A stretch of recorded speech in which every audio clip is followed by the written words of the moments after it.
లోకంలో ధర్మము అత్యంత అవసరమైనటువంటి విషయం.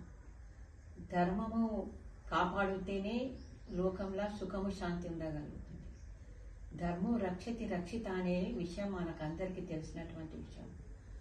ఒక ధర్మము లోపమైతే లోకానికి అత్యంత దుఃఖము సంభవిస్తుందనే సత్యం కూడా మనకందరికీ తెలిసిన విషయం.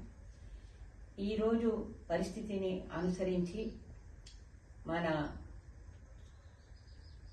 వెల్దండి రఘుమన్న కవిశాసన గారితో స్థాపింపబడినటువంటి వేద గురుకులము, ఇంకా విశ్వ కళ్యాణ చారిటబుల్ ట్రస్ట్ అధిష్టాత అయినటువంటి శ్రీమాన్ నరేంద్ర ఆచార్య గారు ఈ యొక్క యాత్రను ధర్మ జాగరణ గురించి కాశ్మీరు నుండి కన్యాకుమారి, అంటే కన్యాకుమారి నుండి కాశ్మీర్ వరకు ఈ యాత్ర చేయడం సంకల్పం చేశారు. చాలా గొప్ప విషయం ఇది. ఈరోజు ఇటువంటి ధర్మ జాగరణ గురించి చేయవలసినటువంటి అవసరం అందరికీ ఉన్నది. ధర్మం రక్షింపబడితేనే మనం అందరం రక్షింపబడతాం. ధర్మం యొక్క వైశిష్టం ఈ రోజు ఆ రోజుది కాదు. సుఖస్య మూలం ధర్మ. ధర్మము ఉంటేనే సుఖం దొరకగలుగుతుంది. సమస్త ప్రజానీకానికి సుఖం ఇష్టం.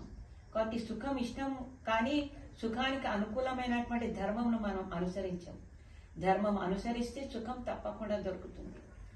అందుకే శాస్త్రం అన్న శ్రూయతాం ధర్మ సర్వస్వ శ్రుత్వా చైవావధార్యత ఆత్మనా ప్రతికూలాన్ని పరీక్షాంన సమాచరేత్. ఇప్పటి వరకు మనకేది మంచిగా అనిపిస్తుందో అదే ఇతరులతో వ్యవహరించడమే ధర్మం. ఇంతకన్నా మంచి నిర్వచనం ప్రపంచంలో ఇంకెవరు ఇవ్వకపోవచ్చు. మన ఆత్మకి ఏది మంచిగా అనిపిస్తుందో ఇతరులతో అదే వ్యవహారం చేస్తే అది ధర్మం. ఈ వ్యక్తి చెప్పిండు, ఆ వ్యక్తి చెప్పిండు అనేది ధర్మం కాదు. ఈ మతం ఆ మతం అని కాదు. అది సర్వ మానవాళికి సంబంధించినటువంటిది. ప్రతి ఒక్కరు తనకు సుఖమే కావాలనుకుంటారు. ప్రతి ఒక్కరు తనతో సత్యమే మాట్లాడాలనుకుంటారు. సో అటువంటి ధర్మం ఏదైతే ఉన్నదో మన ఆత్మకి ఇష్టమైనటువంటిది అది అందరికి ఇష్టం అవుతుంది. కాబట్టి ఆ ధర్మం అందరు అనుసరిస్తే లోకంలో ధర్మం స్థాపించబడుతుంది.